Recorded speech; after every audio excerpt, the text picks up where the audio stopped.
we can still be merciful, provided we all agree to turn over a new leaf, repent, and refund. As the scripture says, the measure you measure out will be the measure you will receive. He has blessed us with different talents, with different gifts. And when people's life, like we heard in the gospel, when their wine is running out, the onus is on us as Christians to make sure that we bless others. The Cardinal also called the attention of government to poor Nigerians that are languishing in jail with a view to granting them pardon when necessary. Prayers were offered for the peace, unity and development of the Nigerian nation. In Abuja, Ifeanyi Ezumba, NTA News. Now, going on pilgrimage is an opportunity that cannot be missed. As such, a journey is very helpful to the spiritual uplift of the individual. These are the words of the Most Reverend Nicholas Oko, Archbishop of the Church of Nigeria Anglican Communion, during the Thanksgiving service of the Nigerian Christian Pilgrims Commission, NCPC, for successful 2015 pilgrimages to Israel, Rome and Greece. Dennis Adegunloye reports from the Holy Trinity Catholic Church, Maitama.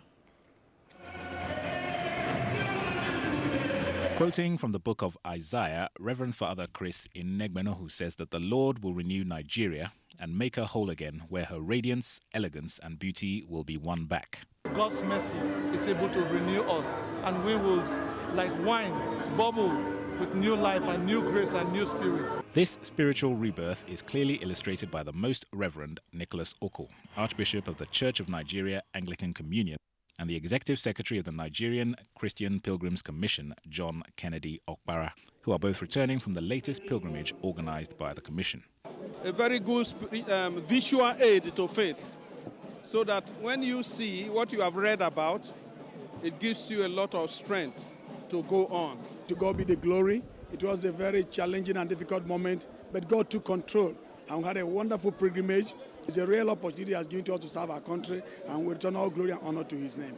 The Nigerian Christian Pilgrims Commission organizes 4 pilgrimages annually: the Easter pilgrimage, that of youths and the family, as well as the main pilgrimage between October and December, which gives an opportunity to cover both the Old and New Testaments. In Abuja, Dennis Adegunloye, NTA News. And it's time for sports reports. African Nations Championship continues as amalgamation of Nigerian Women Football Club coaches decry lack of attention from the Nigeria Football Federation, NFF. Plus, senior tennis masters set to serve off in Lagos. Adeola Omokivie has more on sports update.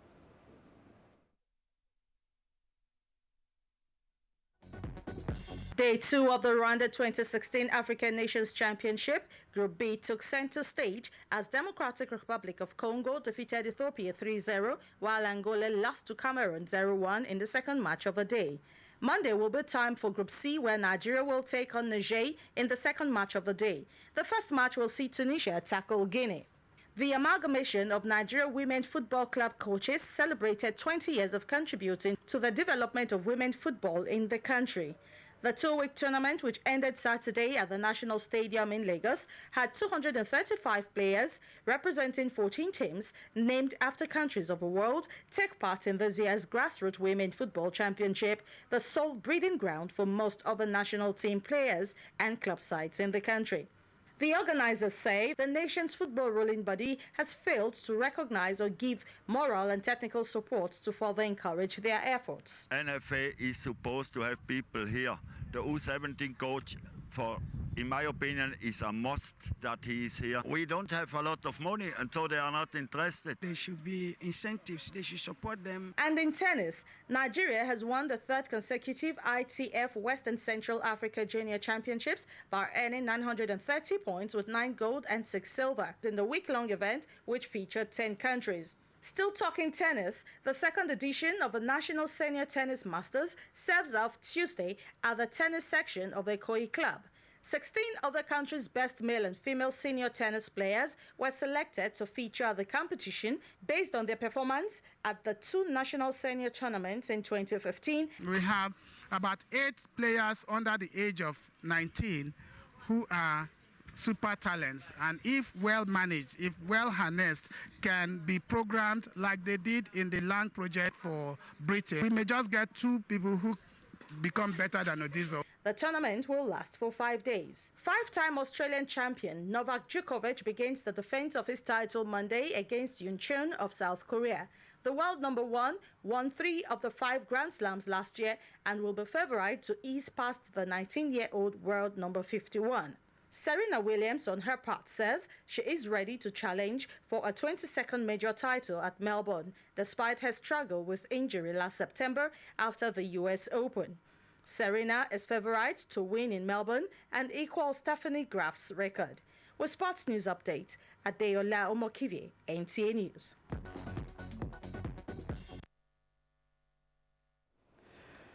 And now for the latest on the weather, here is an update. Hello and welcome to the weather forecast. Both day and night temperatures within the southern part of the country are gradually appreciating, and this will lead to some form of warmness. And in the morning, we expect sunny and hazy conditions to prevail within the northern part of the country, with chances of moderate visibility affecting the northwest due to dust haze. Places like Sokoto, Katsina, Yewa, we see some dust haze in moderate visibility. Over the southern part of the country, we expect mist foggy conditions to prevail there within the early hours, and this is likely to lift as the day progresses. Later on, we do not expect much change in weather activities within the northern part of the country, as hazy conditions are likely around the inland cities of the south. Increasing in cloudy conditions are most likely within the coastal region, while chances of showers are most likely around Eket, Calabar, and their environ. For maximum and minimum temperature forecast, stay tuned.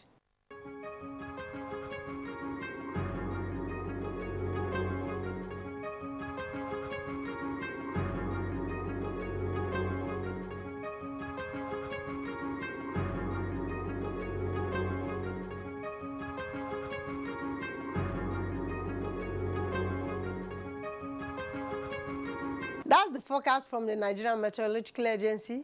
Bye for now.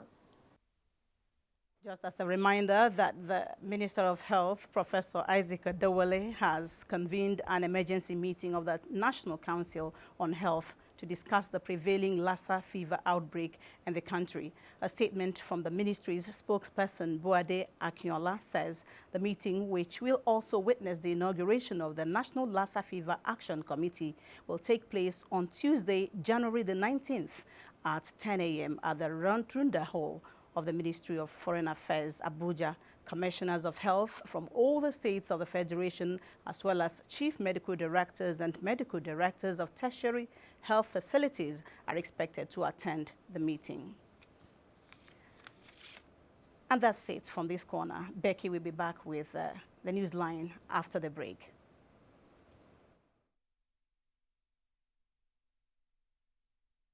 Nigerians, do you know the look of a suicide bomber? They're usually in loose or heavy clothing, usually inappropriate for the weather. They carry bags or packages. They tighten their hands or keep them in their pockets. They are unaware of their surroundings, always alone and nervous. They'll be found driving cars, moving very fast or extremely slow. Be vigilant. Be security conscious. Report suspicious persons, objects, and movements to the police and other security agencies. The security of our nation is a duty for you and me. Nigeria, unite against terrorism. If you see something, say something. This message is brought to you by the Federal Ministry of Information and Culture.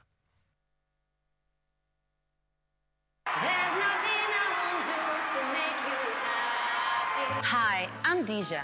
Now imagine paying for me to perform at your event. And surprise, surprise, I step on stage and you see Koide Bello with me ready to perform absolutely free. Just imagine that. Now that's the magic of Glow Twin Bash. You pay for any data plan and Glow gives you airtime absolutely free. To get Glow's new Twin Bash, simply buy a Glow data card, dial *223* PIN hash, and see how as little as 200 Naira can get you 200 megabytes of data, free airtime to any network, plus free calls to 10 friends and family members, together worth 1,200 Naira. That's 6 times the value. Wow! Free airtime to call my dad, just with my mom, call my producers, my wonderful fans, and share the latest gossip with my ladies. Welcome to the next generation network, Glow Unlimited. The Alumni Association, Afe Babalola University at Ado-Ekiti, congratulate the founder, staff, and students on the 6th anniversary of the establishment of the university and applauds its miraculous achievements. In 6 years, student population has risen from 240 to 6,000, staff strength from 250 to 700, from 3 colleges to 6, hostels from 2 to 6 blocks, staff quarters 72 to 240 flats, from 10 laboratories to 65, 11 programs to 46, graduated 3 sets in 6 years, 100% accreditation of courses, guest house with 156 rooms, a talent discovery center with 28 sports facilities. We commend all stakeholders, including NUC, NSE, and UNESCO, which describe our law college as the best in West Africa, engineering program as template for engineering education, and Abuja, a benchmark and world-class university. Abuja, a vision in motion. Hello Nigerians, I am Chief Eric Mafia, president of Erisco Foods Limited. As a practical manufacturer, Erisco Foods produces proudly made in Nigeria products for every feeding for all Nigerians. Our sons and daughters can have better jobs and our economy can become bigger and stronger. Every time you buy imported products, you are importing unemployment, terrorism, kidnapping, crime and poverty into Nigeria. Please let us shine our eyes. Buy your products. Buy made in Nigeria because only Nigerian can make Nigeria great. Always buy made in Nigerian products like Lijico, tomato paste, seasoning cubes, and other made in Nigerian products. Support us to produce more products, create more employment, and grow our economy. As Nigerian manufacturers, we cannot afford to joke with your well-being. Do the smart thing and support government policies to make our economy great for all of us. With Jigo tomato paste, seasoning cubes, and other great products are proudly made in Nigeria by Erisco Foods Limited. Nigerians, our fearless officers and men of the Nigerian military are winning the war against Boko Haram. Today, all occupied territories have been recovered and Boko Haram has been degraded. Our affected brothers and sisters are getting their lives back. However, they are now after you and me. In our mosques, churches, schools, motor parks, markets, entertainment centers, and public gatherings. Be vigilant. Be security conscious. Report suspicious persons, objects, and movements to the police and other security agencies. The security of our nation is a duty for you and me. Nigeria unite against terrorism. This message is brought to you by the Federal Ministry of Information and Culture. Thanks for staying on the line. The last time Newsline brought an update on the passengers who ride on the rooftop of trains in Lagos, the situation was pretty much the same as the first time we broke the story. This is despite the fact that the relevant agencies had gone ahead to arrest some of the culprits. That update was in December last year. Musa Toliad, who has been on the trail of these passengers on a dangerous mission, went back to the rail tracks for another update, and this is what he found out. As early as 5 o'clock in the morning, I set out to Ikeja, where I reliably gathered that passengers who prefer to sit on the roof of trains do so more at the break of dawn. I waited patiently, and as the train left the station, this is what I saw.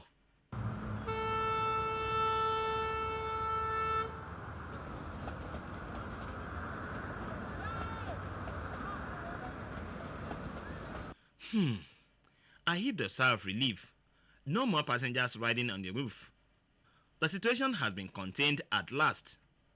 Feeling the way I was, I asked these respondents for their reaction. I normally drop from that Ikeja side, but I've not been seeing much of them. I think the government is trying to enforce the law not for people to be sitting on trains because it's very risky. But this one told me that the passengers still ride on the roof in the evenings. Most of the time it's in the evening. To confirm this information, I went back to the train station in the evening. The cameraman and I waited patiently. At exactly 7:10 p.m., the train arrived like this.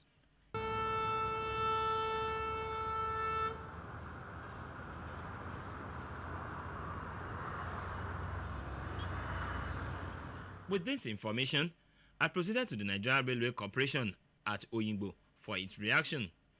Deputy Director Public Relations, Nigerian Railway Corporation, Akinwoye Abdurrauf, however, says the corporation is taking more proactive measures to tackle the menace. It has employed the cooperation of various enforcement agencies for this. We now discover that most of these people, the rooftop riders we are talking about, are mainly miscreants, hoodlums, ticketless passengers, smokers. We've carried out a lot of raids with, the Lagos State government. Not only that, we have a command of the police here. We have the man war personnel and other, security agencies that we have been doing. The railway management is not resting on our oars. We remain committed to ensure that we sanitize the situation. The managing director of the Nigerian Railway Corporation and the commissioner of police in charge of the Railway Command also gave insights into the security measures they are taking to curb the trend. It's been, I won't say eliminated, because you still have the hoodlums that will still resist all the pressure, but we're seeing an improvement, a major improvement in that, and it's something we continuously work on in conjunction with the Railway Police Command. We now have to plan intermittent reading, which have been continuous, and will not stop until we can have a permanent structure like barriers across the rail line that will prevent anybody climbing on top of the train totally. We shall keep you posted on the implementation of the promise by the authorities. Now, pedestrian bridges are the easiest and safest means pedestrians can use to cross from one side of a highway to another. Lagos has several busy highways necessitating the construction of pedestrian bridges.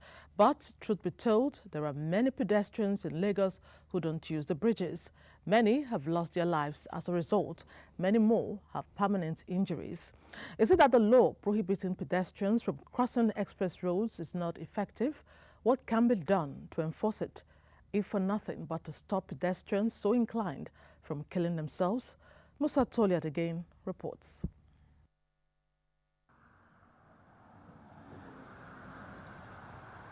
Speed is something that many motorists are not aware they apply while driving on the highway. Since it is inevitable that some people have to cross the express roads, the government of Lagos State constructed pedestrian bridges on flash points across the city. The intention is to avoid people getting hit by fast-moving cars as they attempt to cross the roads. The strange thing, however, is that some pedestrians have totally ignored the use of the bridge, preferring to dash across the road, endangering their lives.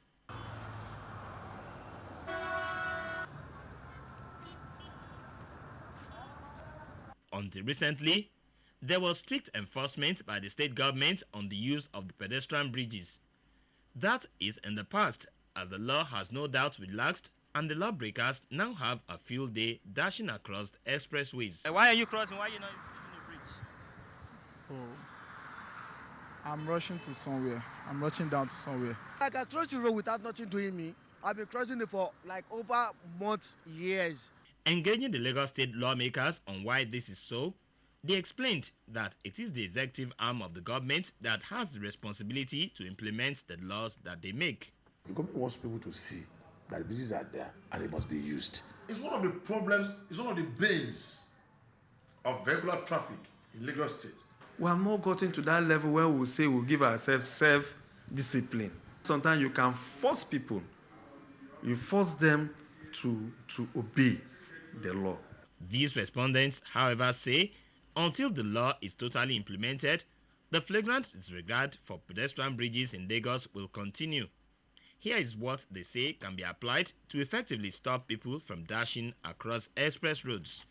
Guys, instead to go and read those people are saying in the street, the best is to come and stand here and watch those people are crossing over, and so they'll use the normal procedure. That is the best thing. The person that they arrest today, that is paying 10,000, or they carry the kind of person go to Alausa to go and use 3 months in the detention there. It will not be able to cross in another day. Put security men around those places. Get them arrested. Make them do some kind of community job for the public. It will serve as a deterrent. But in the Jibowu area of Ikorodu Road, the pedestrians say it is safer for them to dash across the express road than to go through a particular pedestrian bridge, which according to them is a death trap. The bridge now, I have not seen anybody climbing the bridge. They have already blocked it. They blocked the bridge. Look at, I'm waiting for more than how many minutes now to cross. Government, please reconstruct it for us. Like we always say on this program, safety first.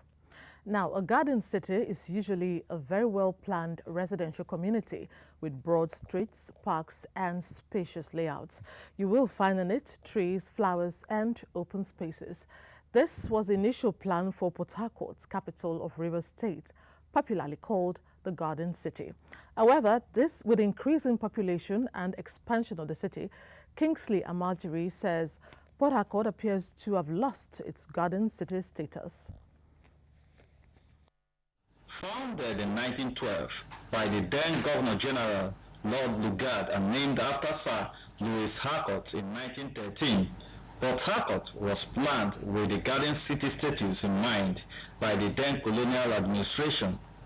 No wonder the old Port Harcourt Township, comprising the old GRA Phase 1 and Phase 2, Dube, among others, were well planned with green belts, broad streets, and spacious layouts. Until the late 1980s, successive administrations made concerted efforts to maintain the aesthetics of the Garden City, attracting visitors each passing day. However, the increasing population of Port Harcourt, estimated at 3.38 million people, arising from many industrial activities on the one hand, and the inability of the successive governments to sustain the plan for the city over time, resulted in the poor town planning of buildings and subsequent mismanagement of waste in the city. Any government that comes like to create something of its own government without even continuing from what the previous government where they stopped. That's the problem of the place. Some residents note that overpopulation, uncoordinated buildings, deficiency in waste management, among others, have eroded the true value of Port Harcourt as a garden city. Things fell apart as the government of the day, both past, present, they don't care about the city again. The entire system have changed completely. It's no longer what we know Port Harcourt City, as at 80s and early 90s. The River State government admits the departure from the original plan of the city, but says efforts are on to restore the garden city to what it used to be. What we are seeing is, a gradual return, to the garden city status. Have we got there yet? Not yet. There is still a lot of work to be done. As we drive around, you see that, some places are clean, others still need urgent attention. The State Waste Management Agency is also articulating a waste to wealth project and regreening initiative intended to restore the glory of Port Harcourt and as well create jobs for its inhabitants.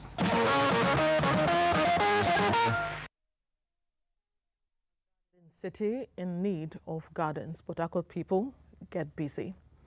Moving on, when Godwin and Ndogicent Ekpo with their 4 children woke up on the fateful Sunday of September 16, 2015, they had no idea that before the evening of that day, they would come across a police corporal by name Mosefiu Aremu, who would change their lives forever for the worse. The incident took place in Lagos. The entire family was on its way home from church when the police corporal attached to the Sheri Osun division approached them and demanded for money. When the family failed to meet this demand, the policeman shot and killed Ndogicent instantly, seriously injuring her husband. This report was featured on this program back then. Civil society groups and many Nigerians protested loudly. The Nigerian police has responded, and Musa Toliad will tell us how.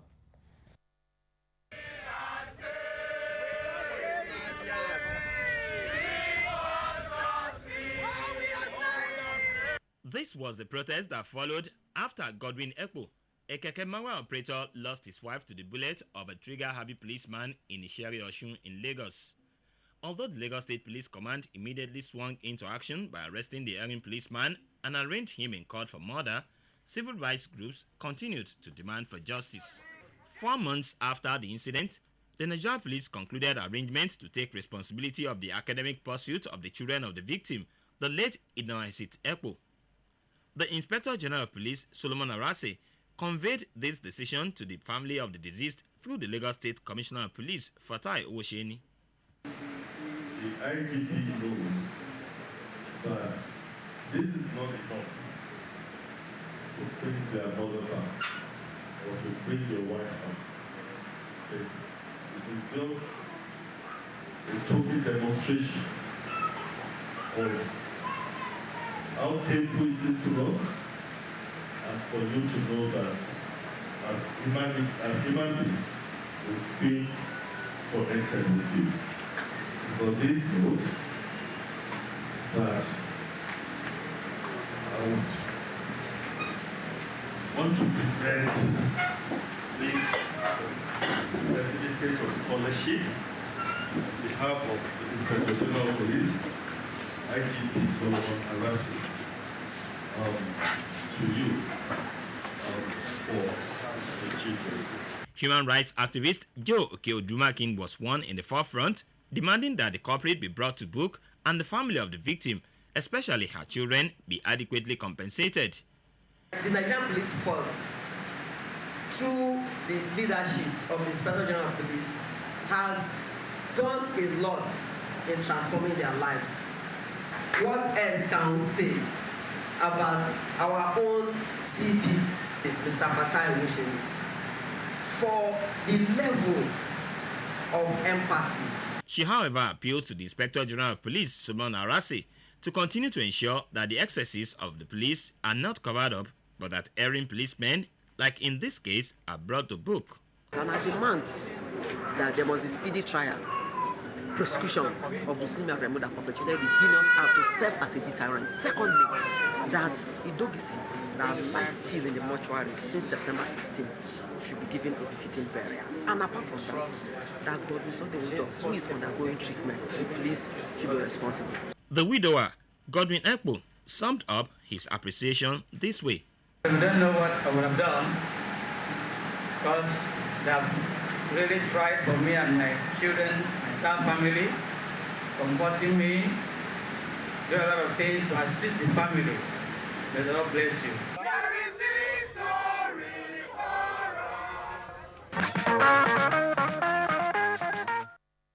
That was a good one by the Nigeria Police, and good luck to the family as they move on. We invite you to relax, watch and enjoy as the people in our next segment celebrated one milestone or the other during the week. Let's take a break for that to happen. Stay on the line. To copy this tune, press 1. 777 district number MTA. To copy this tune, press 1. Everybody, join Jabajati, solve mathematics. To copy this tune, press 1.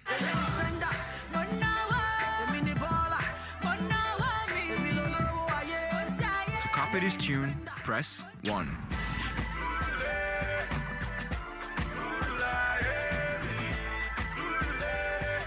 From yesteryear's evergreens to today's classics, MTN Color Tunes has got them all. Dial *410# or text APP to 4100. Ah! These girls enjoying your color tune now.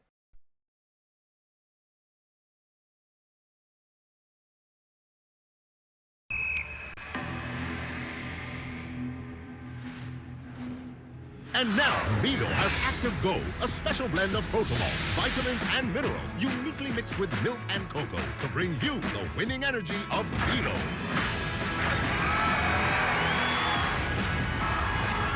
Milo, the energy food drink of future champions.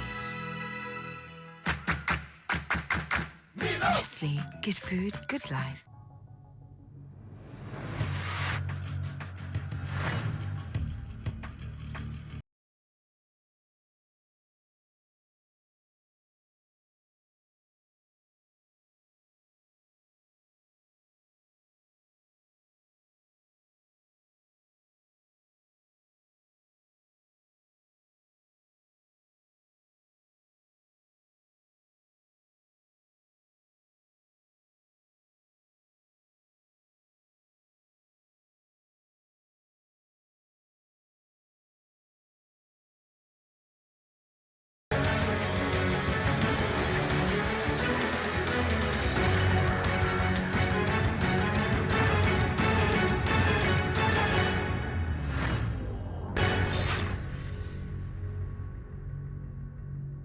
Joni.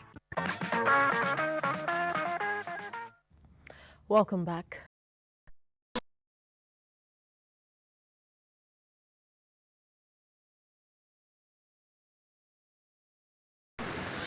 The toast was done by no less a comrade in size and sense, Elder Stevenson Oshidipe, 1980-91 President of National Union of Food Beverages Employees, who later became NLC Vice President. The NLC did Comrade Sumono a similar honor when he clocked 70, and the comrades will gather again when the young man is 80. We wish Comrade Sumono many more years of sound health. He is described as a man with exceptional leadership skills. He is known to have the interests of others at heart. For his dedication to the good of humanity, he has been honored by the people of Okunland, a town in Marital local government area of Kwara State on the border with Benin Republic. Who are we talking about? Dennis Adegunloye reports. As it is said, hard work and dedication will never go unrecognized, and so it is in the life of Senator Dino Malaye, who has been recognized by the throngs of people here at Okutaland for his efforts at developing the town. Although not an indigene of the town, the people have adopted him as one of their own for his many feats, including being a pioneer campaigner for the successful election of Bukola Saraki as the Senate President, who of course is a former governor of Kwara State, and he who many credit for the developmental strides achieved by the state. Little wonder then that thousands were on hand to welcome Senator Dino Malaye to Okutaland in the Bariton local government area of the state for the epoch-making occasion.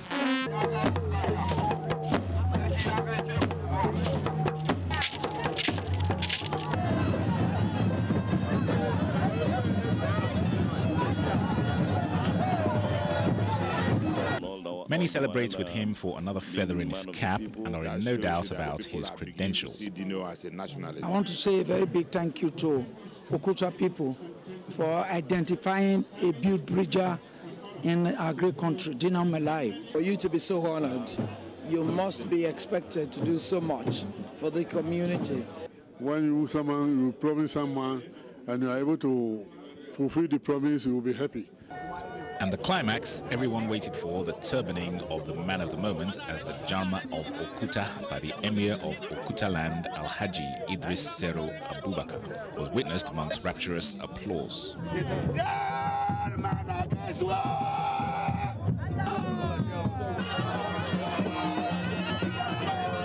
When last have you seen a house like this, made of mud and... We didn't have road. Apart from that, electricity, nothing. Indigenes of the town, while excited about the new dawn, hope that this will signal even more developmental achievements for the town. The community here needs water. Most of our roads are not accessible to the communities, and the roads are not motorable, because without roads, this is a sin. There will be no any commercial activities. And I want to use this opportunity to also appreciate the Emir of Okuta for finding me worthy for this title. And by the grace of God, I'm going to work with good sons and daughters of this community and this environment and emirate to continue to see how we can provide infrastructure facilities for this emirate. Senator Dino Malaye, and now the Jalma of Okuta, or in English, the warrior and defender of the people, is primed and ready to champion the cause of Okuta land.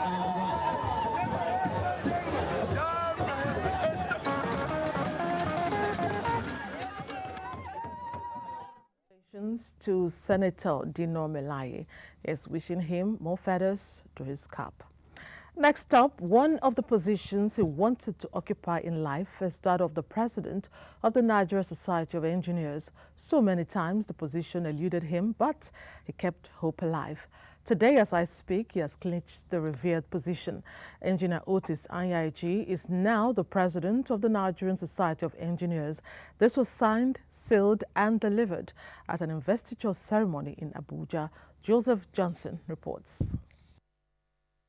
Sincerely pledge before all here present to strive to the best of my ability to promote harmony within the engineering profession, to enhance the professional status and economic interest of Nigerian engineers in their services to this nation and humanity. His resounding affirmative statement while taking the oath of office signaled the beginning of a new era for the Nigerian Society of Engineers. The transition of power from the predecessor to the successor was seamless but dramatic.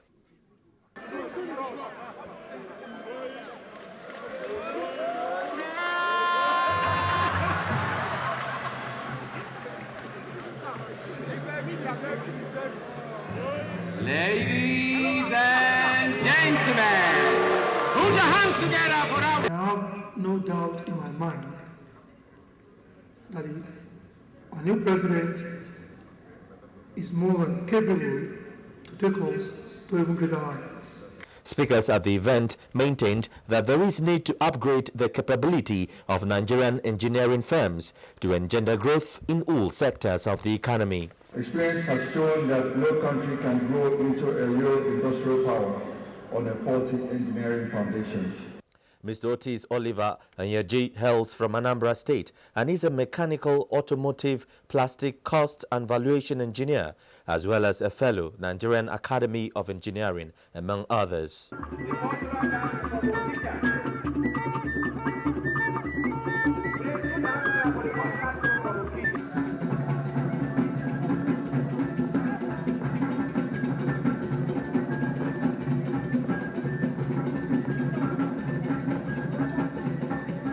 It was not only an inauguration of a new president and administration, but also a pledge to the unity of all engineers who are said to be drivers of development. I'm so glad, that he put things together like that, and I'm thankful to all those who showed up here to make this day such a wonderful day and glorious day for me.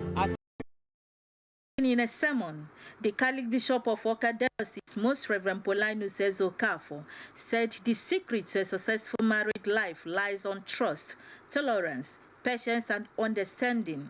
5 years, there is still much more time to do. And want you to continue bear this testimony till the end, because it will be an agreement God has. The couple renewed their marital vow before the congregation.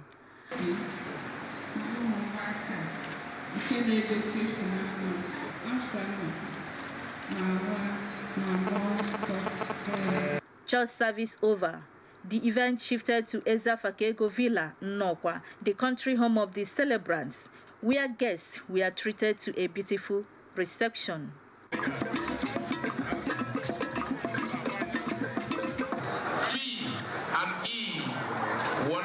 The good Lord who brought them into this life and joined both of them will keep them in faith, in hope, and prosperity. God Almighty, who have been with them and blessed them all this while, continue to be with them and bless them. Let him remain connected to God and remain humble. people around should actually emulate their lifestyle and try to live like them. So they are the best gift God has ever given to me. We started the marriage with God, and we have been working with God. That is why we say today we are going to thank Him in a special way.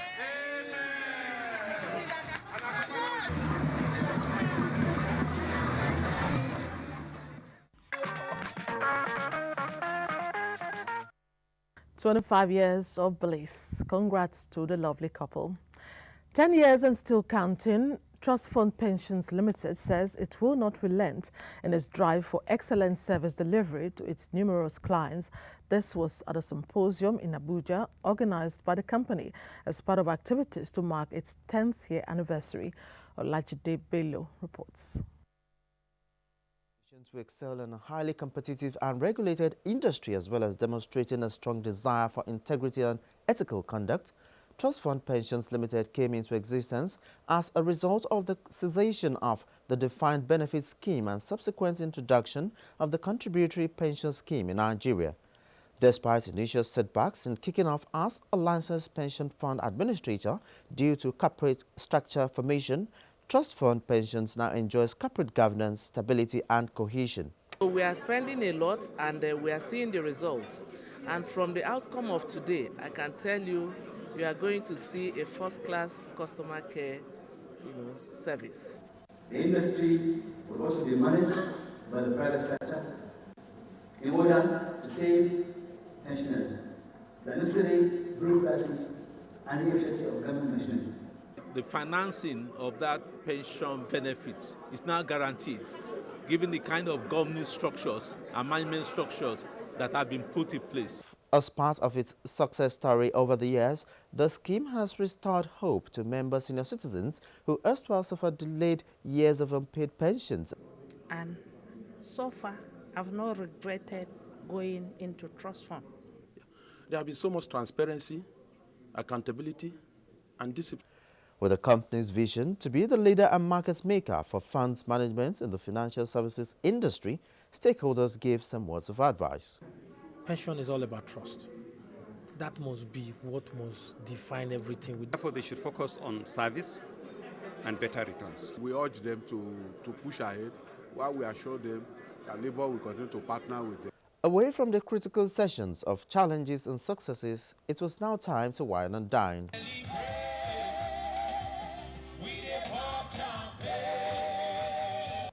It was at this instance that Trust Fund Pensions appreciated stakeholders for their contributions with awards to first 10 network employers and registered customers, as well as long service awards.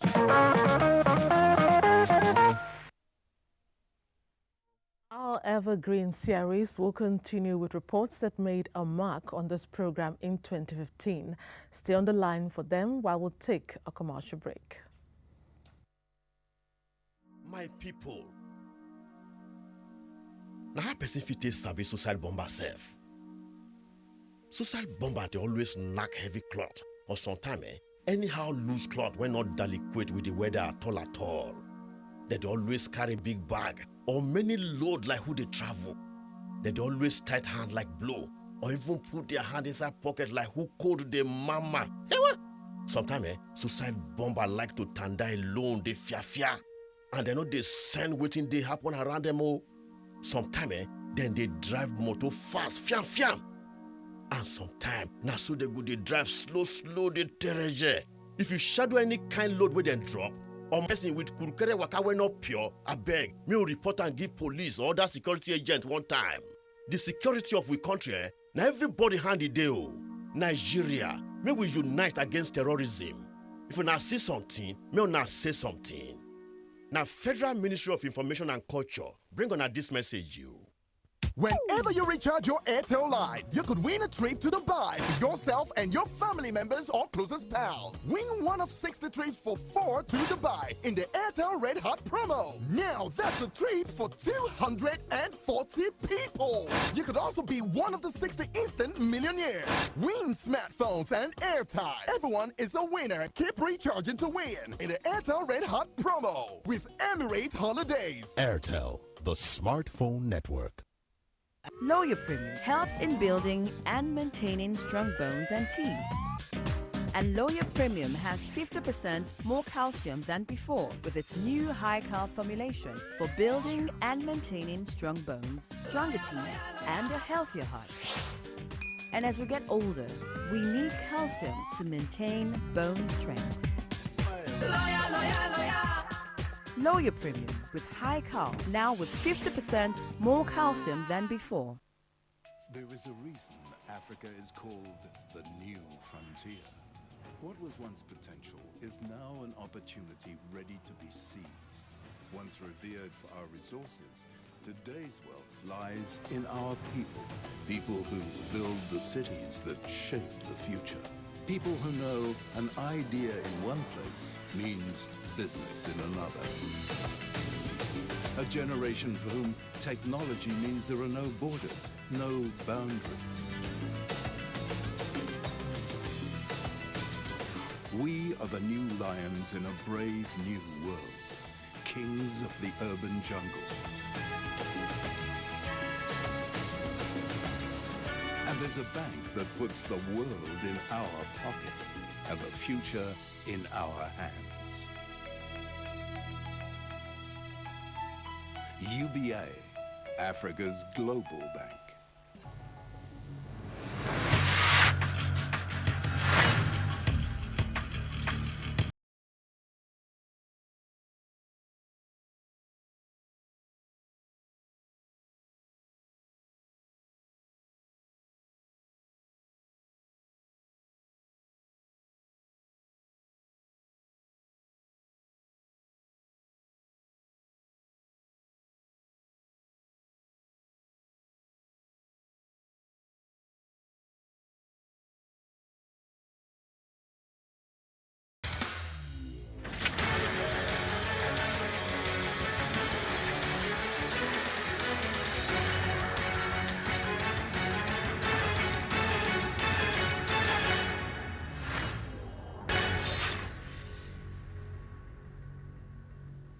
Joni.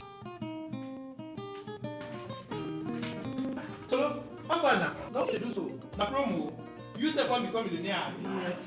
You never hear say NAFDAC don't bring wetin they call mobile authentication service. We go help us know whether medicine na fake or not before we pay. Now, come see.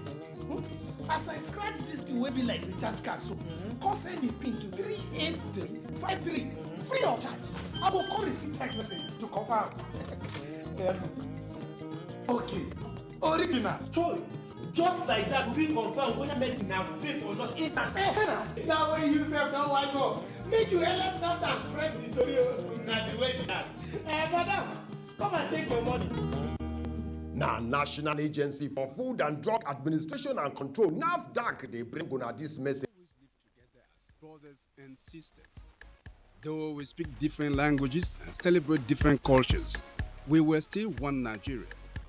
There was no bombing, there was no kidnapping, and our children were not cultists.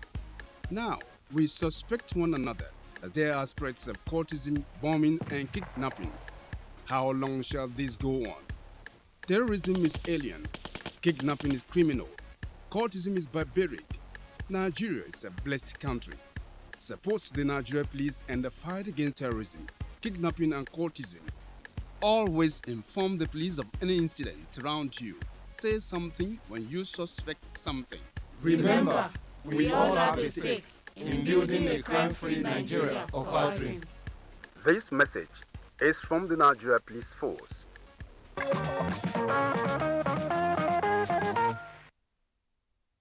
Glad to have you back. We begin this segment with this pathetic story. The report generated a loud outcry from our viewers. I came across a situation when I went to the Pacheli School for the Blind and Partially Sighted in Lagos. I had to abandon what took me there to face this challenge. The subject of interest is a student of Pacheli School for the Blind and Partially Sighted in Lagos. Located in the heart of Surulere, Pacheli School is on Ajao Road in the Ogulano Drive access. Getting there was pretty much easy. Getting in was where the challenge showed up. Pacheli School for the Blind is floating. The field, balconies, offices, and every space on the ground floor could only be accessed in rain boots. We needed boots to get in. My cameraman first of all. I worked the camera while he walked into his borrowed pair. I needed to wait at the shore. Sorry, I meant at the entrance of the lake. Oh, my bad again. I meant school. For a visitor who had gone in before me to present me with his borrowed boots, as there were only but 3 pairs available for guests. For the blind students, it was just an ordinary day. Oh, so it seemed. They counted heavy steps as they waded through the murky waters. The principal and staff, all smiles, have lived through many episodes of this magnitude, but no one is immune to the pain of discomfort. 52 years plus this has been going on. We have been under the rain, and sometimes the children write their exam in the hostels. We take their question papers, feed them, take their food. But since they bought boots, they now come out to have their classes. Mind you, this is not the first time the flood problem of Pacheli School has come to the fore. The students, mostly boarders, feel hard done by. Like this morning, some of our teachers came as early as 6 when the rain was still falling to come and teach us. And also the boys, they had to come down swimming with their rain boots. If at least drainages could be made around this Ajawo area, in order for the situation to be better, we would appreciate it. And for emphasis, here is a rehearsed chant by the students. Please get us out of the flood now! Sadly, we can't get the blind kids out of the flood right now, as influential people are said to have built homes on the waterways and drains around the school. The lasting solution is yet to float their way.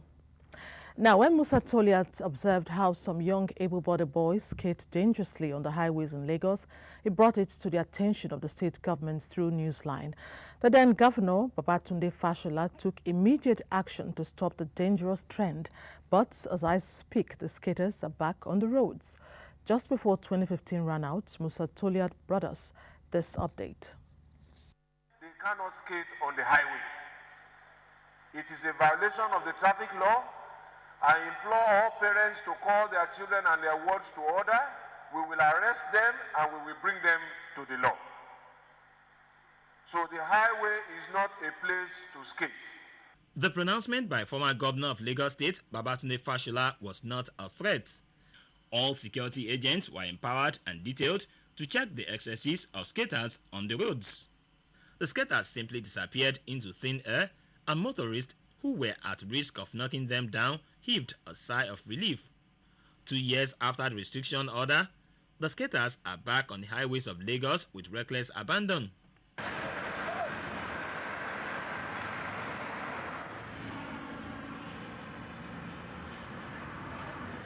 While returning from a different assignment, I saw these skaters on the road in Ikeja. Although they claimed to understand the risks involved in skating on motorways, they came across as unrepentant and nonchalant. Everything is dangerous, just that the risks as we skaters skate is just so full that you can just see that it's so risky. Mom and dad have approved it, so I can't say skating is a bad thing. We do it for work, for shows that we do. What is likely to happen when the regulation will come out is that advertisers, be it advertising agency or companies that engage them in carrying out this kind of activities would be liable as well. We observe that even most of them, after collecting their skate shoes, they have the money to buy a new one. And you don't see them around you anymore. You see them around the street. The menace of highway skating was part of the motion discussed on the floor of the Lagos State House of Assembly 2 years ago that led to the ban. Newsline then proceeded to the office of the Majority Leader of the State Assembly to find out what the lawmakers will do now that the skaters have defied the initial ban and are back on the highway. Those that are seen on the street will be apprehended by the long arm of the law, and they will be prevented from committing self-murder. The consensus among concerned Lagos residents is that the state governor, Akinwumi Ambode, needs to take immediate action and reinforce the ban on highway skating in the state. The dangerous skaters are still on the highways. Those youngsters should be protected from themselves. Life has no duplicate. Now, our showcase of the exceptional female traffic officer in Lagos who won the hearts of motorists who ply her route was well commended. Musa Toliat, who went for an eyewitness account of her efficiency, was no doubt taken in by her beauty and charm. This was his report on her. Her name is Josephine Okeme, an inspector in the Nigerian police. Many describe her as an outstanding traffic officer, but this is just stating the obvious. Newsline wanted her up close and personal, and so arranged a chat with her before her official resumption time. She is a delight to be with. She revealed that her expertise on the job is born out of self-motivation and the desire to make a difference in her line of duty. The passion I have for the job is what is keeping me going, and it's what that is making me to perform the way I perform on the road.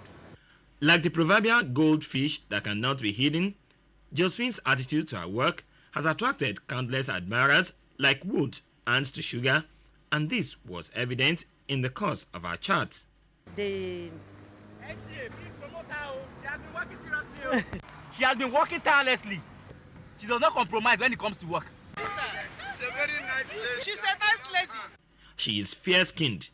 Her tall and lanky frame in a well-cut-out police uniform is complemented by her warm and toothy smile even as she controls traffic.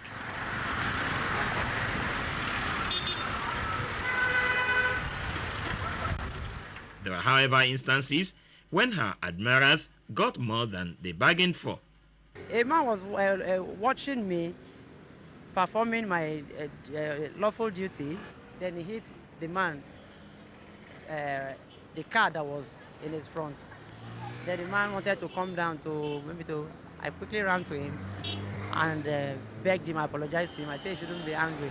That it was the same because I noticed him watching me too. I said it was the same way he was watching me, that's the same way this other man that hit him was watching me. No doubt, Josephine is attractive and young-looking. But before some eligible bachelors think she's available, I will do the honors and announce that Josephine found her Mr. Right 18 years ago. But I think she's beautiful and she also do her job very well. She's been exceptional. Very neat. He's working with, because he's working hard.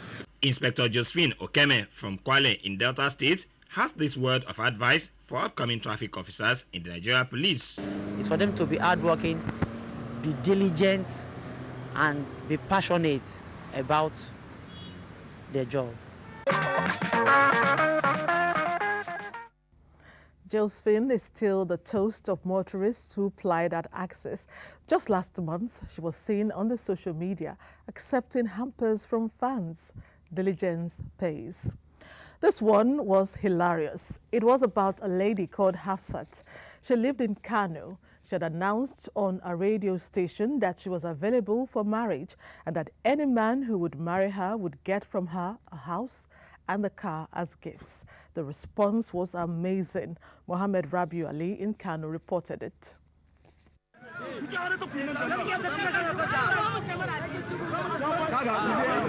That was Hafsat Abdulganiyu, the Anaconda lady, a Yoruba by tribe.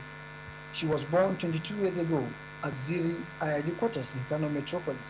Hafsat lost her parents not long ago and engaged in business at Popular Singer Market before she met with her lover, Bello, who claimed to have an intention of marrying her but later dumped her.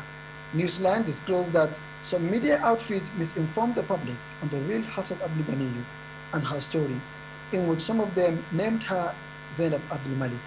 But the story of Hafsat came to being after she appeared in a popular radio Hausa program in the Ranka on the 16th of June 2015, where she promised to offer a Honda car called Anaconda and a house to anyone who is willing to marry her, which she later picked from the crowd that came to try their luck. The program was aired at about 9:30 in the evening, but the next day when I came to the office at about 5 minutes to 8, it was a bit difficult for me getting into the office from the entrance of the gate because it was so choked up with suitors that said they are interested in the lady.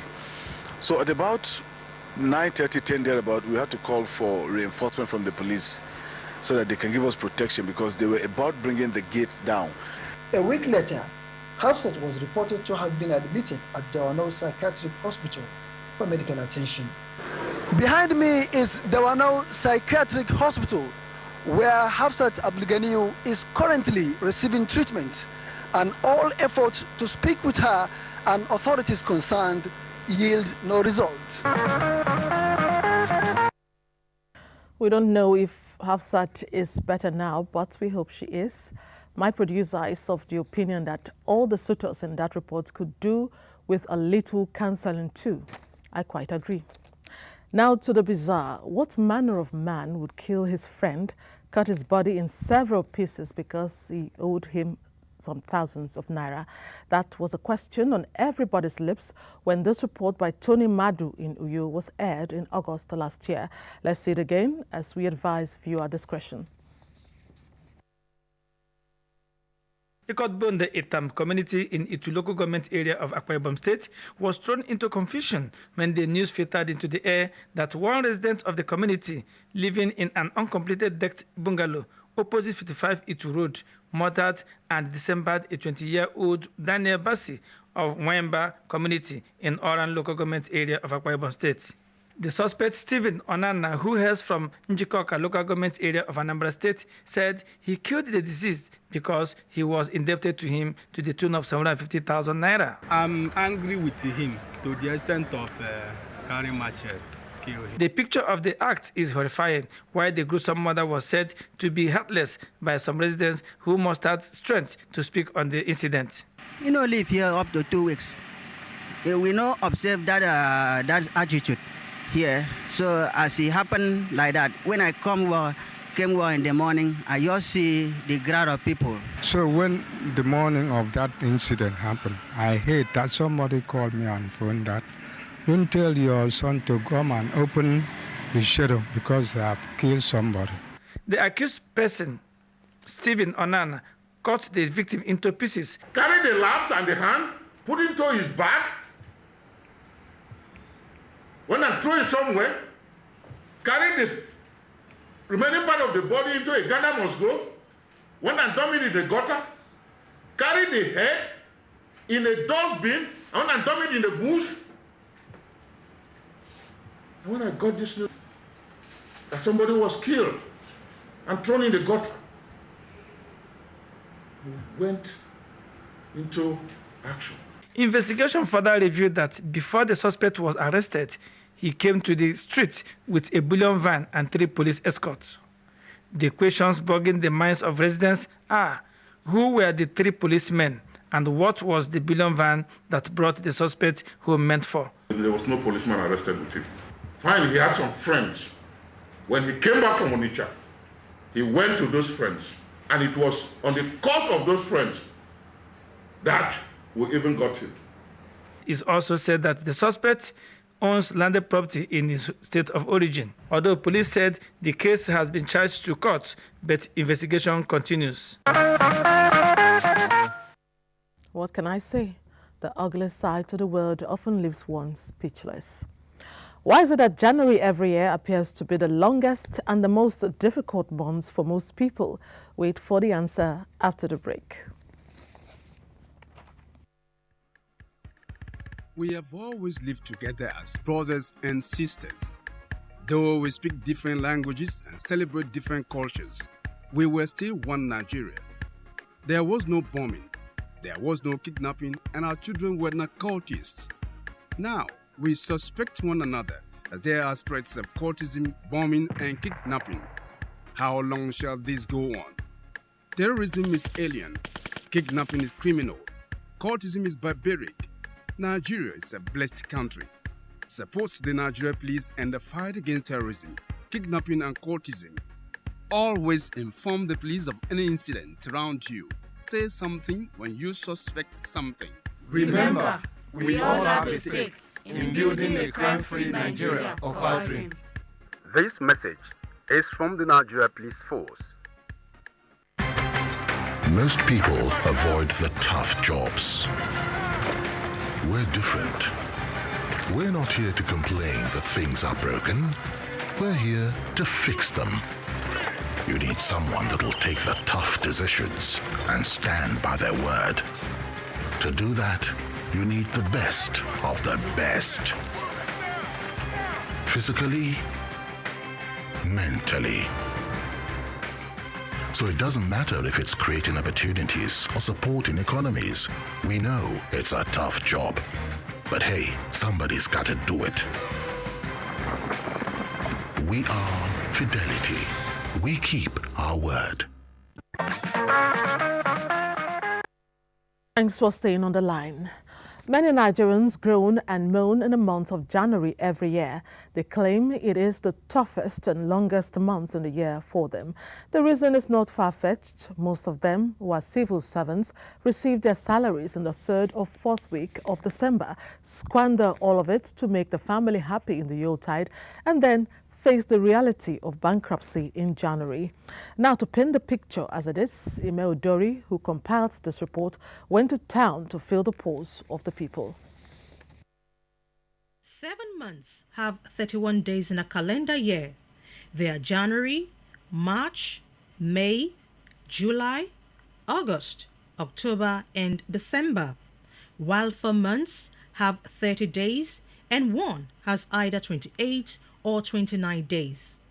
However, January for most people tends to be longer than any other month of the year.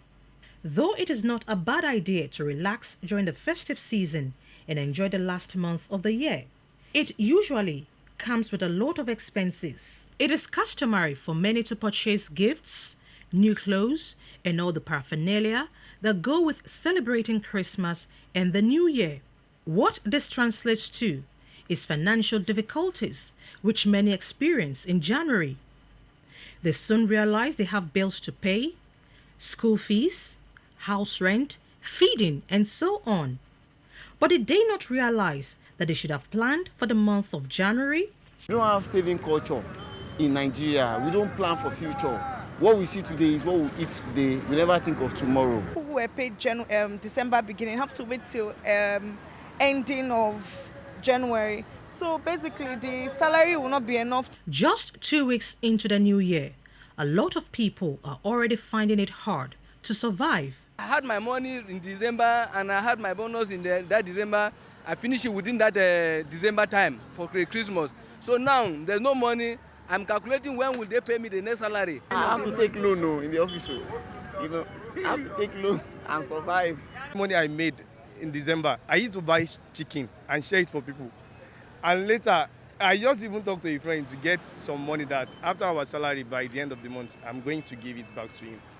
But then we ask, how can people enjoy a season of festivity and still survive the first month of the new year? I just measure all my expenses. That this will go for this will go for this. I planned my Christmas for me not to spend excess. To avoid getting financially drained in the month of January, these respondents say will require a lot of planning and commitment. You have to spend according to your size. Spend and remember that tomorrow you will spend. Because if you spend for New Year and Christmas finish and nothing remains, that means on January you will start begging. As I'm collecting, I keep the one for January that I spend in January. I don't just spend everything at the same time. You just plan things that you think you can attend to later. You attend to them later, and things of, now, the necessary things you need to deal with now. It's better to deal with those ones now. They also advised that when the year begins to read its embers, people should not fail to budget and stick to it. To me, January is like Monday. Reality check can be tiring, right? Not to worry, we have only 2 weeks left and it's over.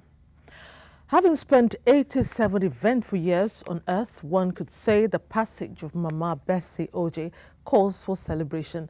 Her remains were laid to rest at her family compound at Ila in Oshimili North local government area of Delta State.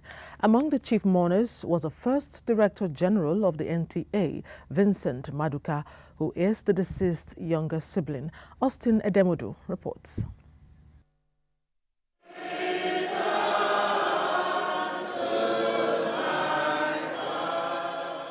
The service was an assemblage of priests in honor of late Mama Bessie Oje, who dedicated her lifetime to the service of God in the church.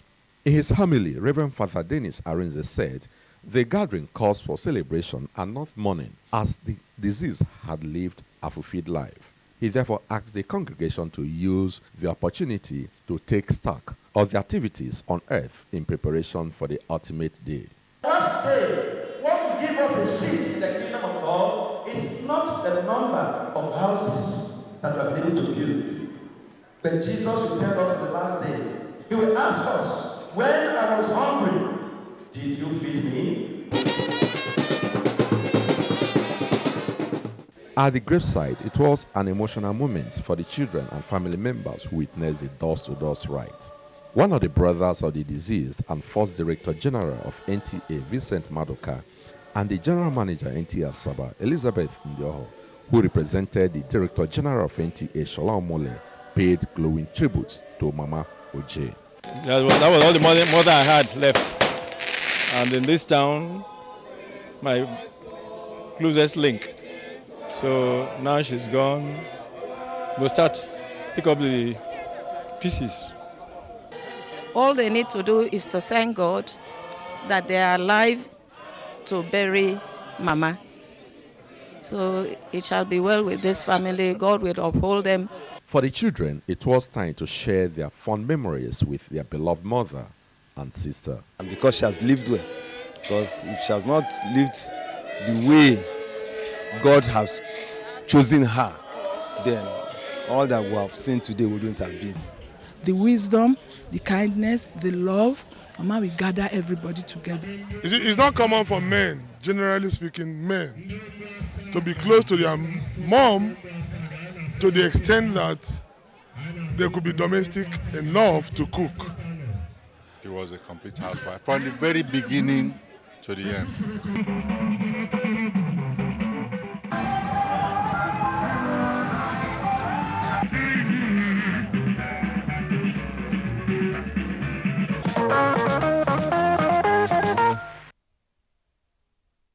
May her soul continue to rest in peace. Amen. This is where we draw our curtain on Newsline tonight. I know you enjoyed the outing. Stay on the line for more on Sunday next week. Thank you as always. Good night and God bless Nigeria.